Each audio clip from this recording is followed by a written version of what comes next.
All right, let's jump right in because a new paper just dropped that might seriously change the entire game for artificial intelligence. We're talking about a model that doesn't just learn from what's on the internet, it actually learns how to learn all on its own. You know, for years, the way to train AI has been pretty straightforward. Just shovel as much of the internet as you can find into it. The AI learns by predicting the next word from this massive but ultimately fixed pile of data. But this KGMI K1.5 approach, it totally flips that script.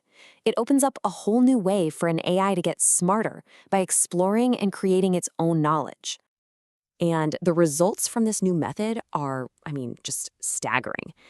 On the AIME benchmark, which is a really tough test of advanced math skills, this new model scored an incredible 77.5. But wait, it doesn't stop there.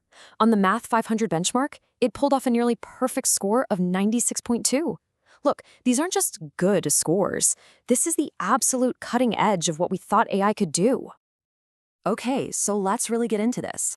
The model we're talking about is called Kimi k1.5, and its performance is putting it in the ring with the biggest names in the business. So this paper comes out, and it details a multi-modal large language model, which is just a fancy way of saying it understands text, images, all kinds of data. And it's getting results that are on par with OpenAI's top-of-the-line O1 model. This isn't some small step forward. This is a brand new player showing up at the championship game.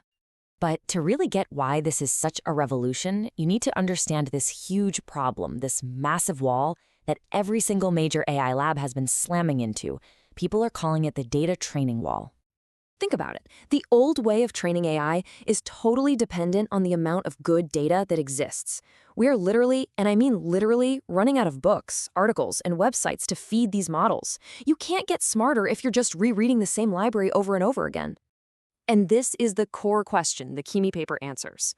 What if, instead of just being a passive student reading our old textbooks, an AI could become an active explorer?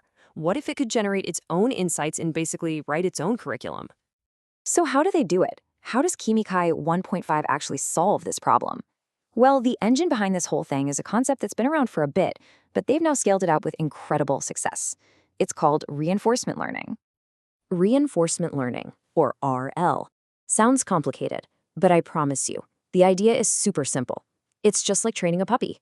When the puppy does something right, you give it a treat, a reward. The AI works the exact same way.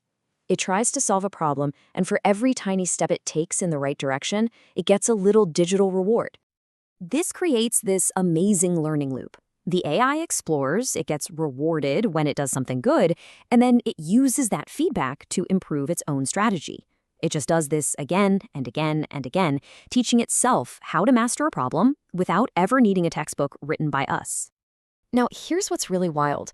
You'd think they'd need some unbelievably complex, super expensive system to pull this off. But nope. The paper says they used a simplistic, effective RL framework. They kept it simple. That makes this breakthrough even more impressive because it means it's easier for other researchers to build on what they've done. So all this theory is great, but here's the billion-dollar question. Does it actually work when you put it to the test? The answer is a huge, resounding yes. Let's just look at the numbers.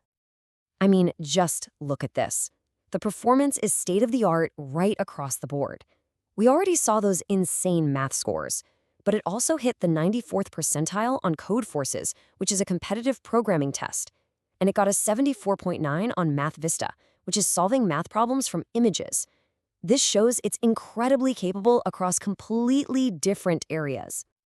And to really drive the point home, the paper says it outright. These results match the performance of what everyone considers the industry leader, OpenAI's O1. This new approach isn't just promising, it's already standing at the top of the mountain. But the team wasn't done. They didn't just stop with reinforcement learning. They also came up with this brilliantly clever technique to make their models not just super smart, but also super efficient. They call it a long-to-short method. Okay, here's how it works. There's a thing called chain of thought, where an AI basically shows its work by reasoning through a problem step by step. So they have their big, powerful model solve problems and write out all those detailed steps. Then, and this is the genius part, they use those perfect step-by-step answers as a cheat sheet to train a much smaller, faster model. It's like having a master teach an apprentice by just showing them the finished perfect product. And you can see just how well this trick works right here. This chart shows the performance of the faster, more efficient models. Kimi k1.5 scores a 60.8, which just blows past some of the other biggest models out there. In fact, the paper reports that this long-to-short method can outperform the old ways by a massive margin. In some cases, by as much as 550%. That's not just a little better, that is a ginormous leap in efficiency. Okay, let's zoom out and put this all together. What we're seeing here isn't just about one new model getting a high score. This paper could be pointing to a fundamental shift in how we build AI from this point forward. So, what does this paper really change? Well, first, it gives us a way to scale AI beyond that data wall. Second, it proves that reinforcement learning isn't just a cool idea. It's a practical way to get top-tier results. Third, it introduces a way to make models that are both incredibly powerful and efficient. And finally, because they kept their framework simple, they've given the whole research community a new foundation to start building on. Which leaves us with one last kind of mind-blowing question. For the entire history of AI, we've been the librarians, right? We've been the ones curating all the data. But if AI can now effectively start to teach itself, if it can explore problem spaces all on its own, what new things is it going to discover? What will it learn next?